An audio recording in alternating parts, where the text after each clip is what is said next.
August the 16th.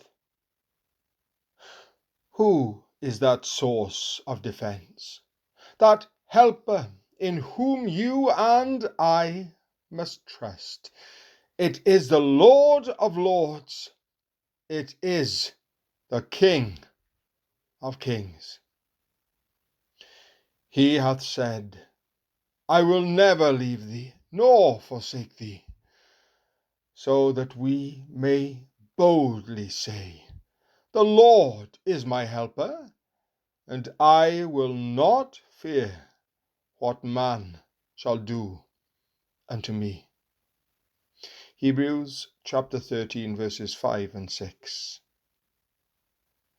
O Lord, what a strong and loving Heavenly Father you are.